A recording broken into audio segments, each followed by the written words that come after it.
white. You have any white, Mike?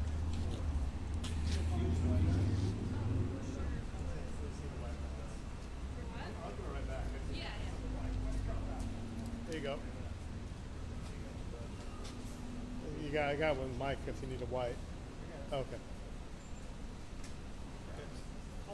Okay, thank you so much. Kind of looked more like kind of straight ahead with a little camera. Yeah, kind of like Stick a face in there.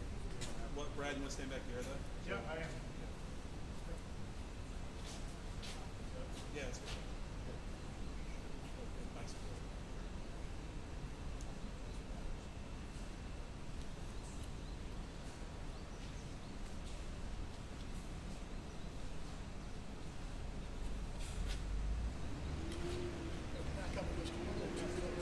What? Oh, it's close.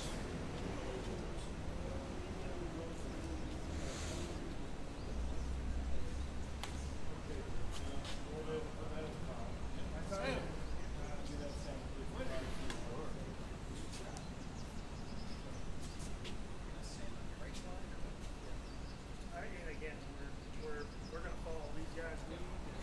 They're going to tell us what to do. Nobody's live here, so. Good even number. I like that. So you can go ahead and step up if you like. Yeah, in case you start, if you're ready. Yeah, no problem. You want to do names and stuff like that first? For yours, yeah.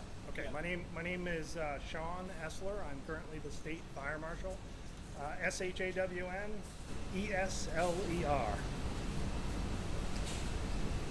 Jump up, just give me your name, who you are. Jeremy, Jeremy.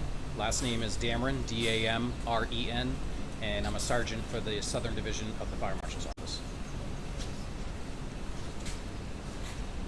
My name is John Gilboy. I'm the fire chief here in Old Orchard Beach. David Hemingway, Deputy Police Chief, Old Orchard Beach Police Department.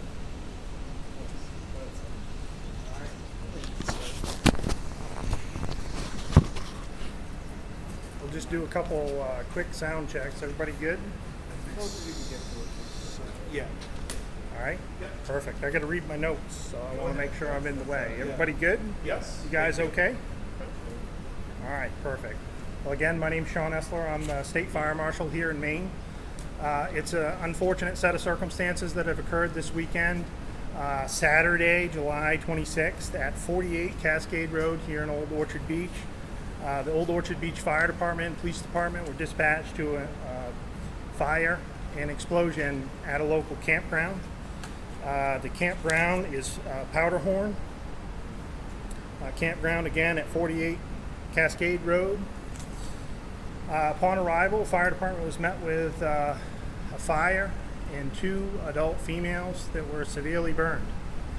Old Orchard Beach Fire Department, with the assistance of Saco Fire Department, transported those individuals to Maine Medical Center, where they received life-saving treatment.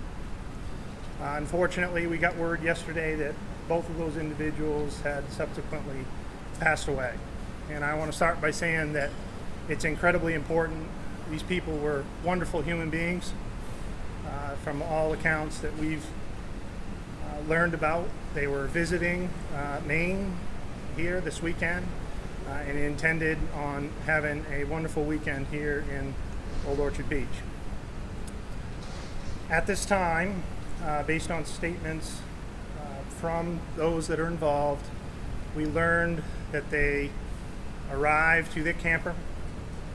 There was a rotten egg smell in their camper. I believe they mentioned the word smelled like garlic.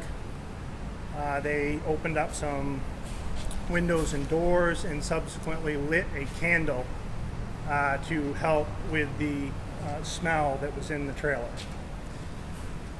At that point in time, this is what we believe is the ignition source that sparked what we believe is a propane leak, which led directly to the fire and explosion. We've done a preliminary investigation alongside Old Orchard Beach Fire Department, the Police Department, and the Maine Fuel Board. At this point in time, there's no criminal activity that we are investigating. and we feel it's important to get the message out to the public at this time.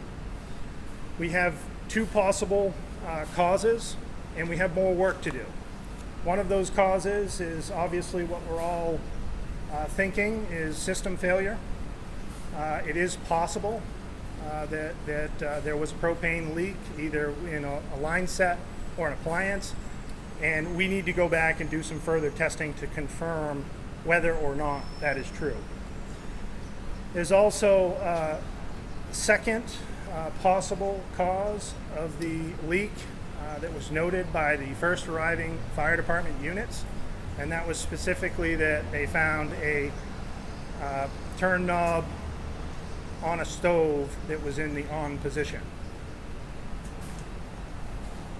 That could have potentially leaked propane into the small destination camper and subsequently filled that with propane. Again, I want to be very clear. We have more work to do here. This is an absolutely tragic event. And while we don't always want to use a tragedy to spread a message, it's incredibly important that if you have a propane or natural gas appliance in your household, that you invest in a gas detector. That will give early notification of a gas leak and allow folks to get outside as soon as possible. Once a person smells a rotten egg odor, the mercaptan that's specifically in propane or natural gas, they should exit their home immediately. They should get outside and they should dial 911 and call their local fire department. The local fire department has the tools and training necessary to identify whether there is a true propane emergency or not. The same applies for natural gas. So with that being said, we've already released the names of the victims. Next of kin has already been notified. Again, our hearts go out to their family. This is a tragic event and not how we'd like to have spent our weekend here in Old Orchard Beach. They didn't have a detector, correct? You didn't find any? We did not find any evidence of a gas detector in the destination camper. We did find evidence of smoke detectors. Guys, I'm going to switch my mic really quick. I'm sorry. I'm getting terrible audio. Was it their camper, or did they rent it from Campground, or? The camper was owned by a family member of one of the victims. Sorry. The patients were transported to Maine Medical Center. I don't know if I mentioned that earlier. Again, we've already released the names of the individuals, but Alicia Ventura Large of Marlborough, Mass., 58 years old, and Nancy Pilch of Leominster, Mass., 57 years old. I think they said the same age, so they're 50 and 57, you said? I did. One of the females was a couple days shy of her 58th birthday. Sorry, which one was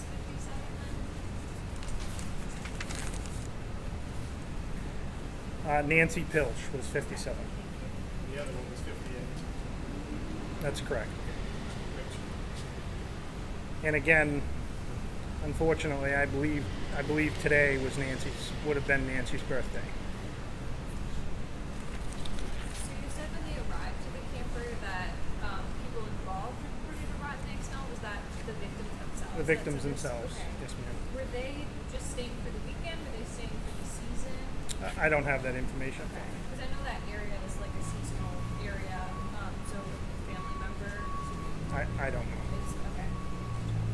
And you said a family member owned the camper. I believe the camper. Sarge, can you answer that question for me? Yeah, well, we've got the names. Yeah, so it's a family. They're family members of owners of the campground. So that's essentially what it is. Yeah. Yep.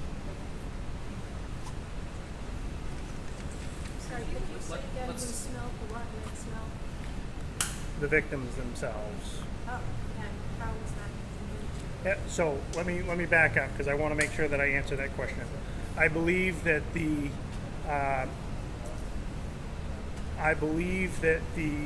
females mentioned a garlic smell is what they actually stated. The rotten egg smell is what I referenced when I want the public to know what propane or mercaptan in the propane smells like. So I believe they referenced that they smelled a garlic smell. I'm not sure at this point if they were familiar with what propane smelled like or not. I'm not going to speculate, but the fact that they lit a candle to obviously mask the odor lends credibility to they didn't actually know, what the smell was. Who did they tell? Do you know? I didn't. Who did they report that smell to? That would have been the first arriving fire units.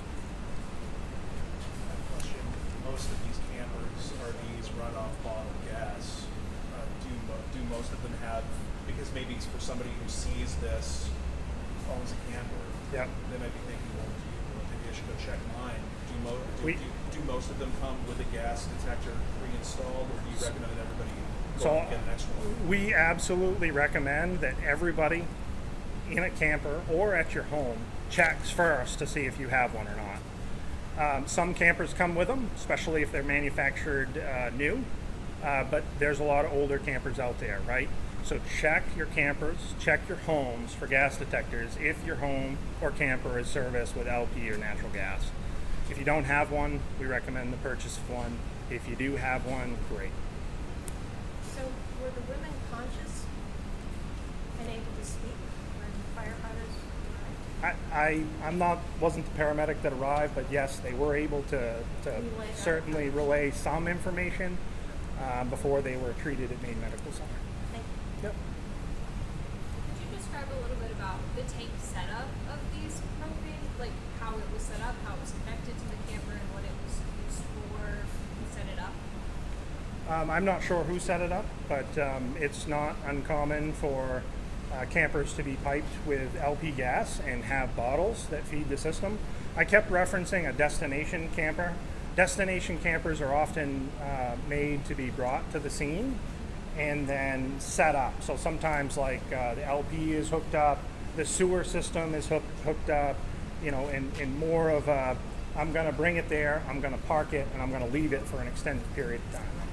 And how was that fashioned or attached to the camper? Was it in front of it? It was on the side of it, On the side? but there's nothing out of the ordinary here. Okay. It's And an LP tanks? tank, right? It's an LP tank, and it's connected to appliances in the same fashion that it would be in your home or other campers. Was that already connected when they arrived? Was that something that Yeah, everything was set up connected and operating as it should. when they arrived, or did they set it up? Do you know? I don't know. Okay. Do you know how long the camper was parked there? Was it? I don't know. Was it there for the season? It was definitely there for the season, Okay. but I don't know as far as how long it had been there. Was it their camper that they brought to hook up at the campsite, or was it already at the campsite? The camper was already there. This was owned by the family, one of the person's family members, so it had been there an extended period of time. I just don't know the exact years, and they were vacationing up here for the weekend. So just to clarify, the tanks and everything were already set up when they arrived. When the homeowner or when the occupants, When the two women arrived. Yes. the tanks Oh, were yes. set up. Oh, Okay. yes. Sure. I also know the campground has to be inspected. Can you kind of share a little bit about what the compliance was like at the campground the last time it was inspected by local officials? yeah, I would prefer to defer that to the local fire chief. That question. I couldn't say when the last inspection was. I believe the Department of Health and Human Services generally goes through those. They're inspecting the campsites, campfire rings. Generally, they're owner occupied, so it's nothing that we're going in to inspect because it's not a business license. Sure. Unless we go as a complaint, if we follow up on a complaint. Usually if there's a campfire is too close to a propane tank or a safety issue in that regards. Okay. Were there any sort of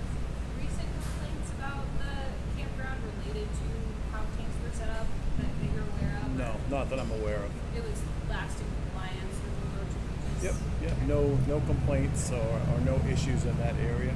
And with the entire campground also, we haven't had an issue. We haven't had an issue there.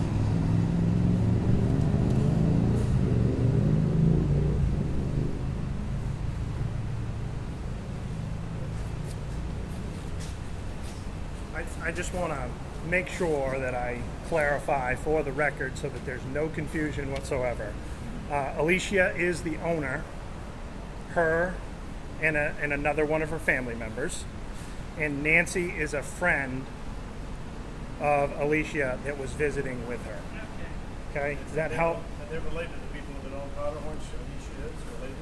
I don't know that okay. that's, nope, I don't know that that's true. Okay, so Alicia's family owned the camper. Yep. And then Nancy was a friend. Was a friend of Alicia's that was up visiting. Right, Again, back to your question, we don't know if it was the weekend or we don't know how long. right, okay. We don't. The burner that was left on, you said? Yep. Did it light? Could it ignite, you know? Or was it one of those like, I have one at my house, and you turn it on, you got to light it yourself? I don't know. Okay. And we don't know the condition prior to the explosion. We just know that from the fire department's initial arrival, one of the burners was in the on position. That's all we know. Again, that's not saying that that's the cause. We want to be very clear of the propane leak.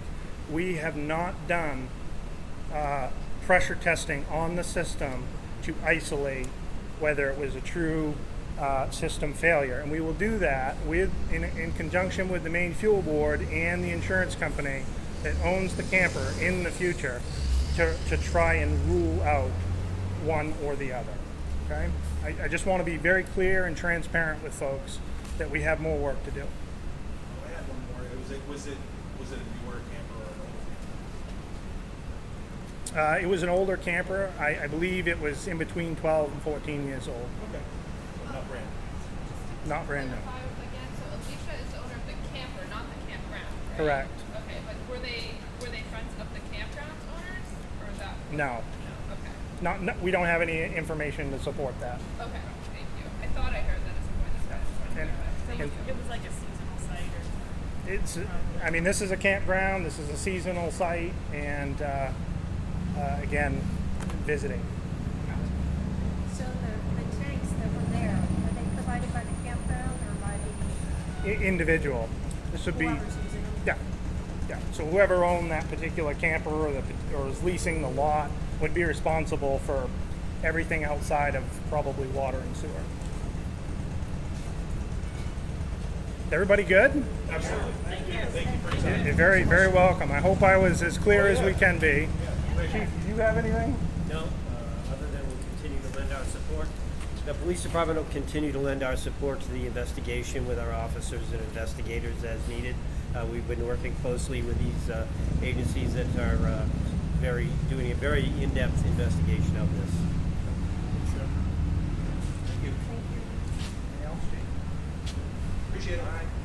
That's about all we're going to have for quite some time. So one of the things I just ask is a lot of media companies, and again, this is not a bad statement, but continue to follow up with Shannon. Continue to follow up. We're not going to have any more information until we have met with the insurance company and the fuel board, and that could be months. Conducted that test. Yeah. Yep. That Yeah. could be months. Thank you. Thanks. Thank you.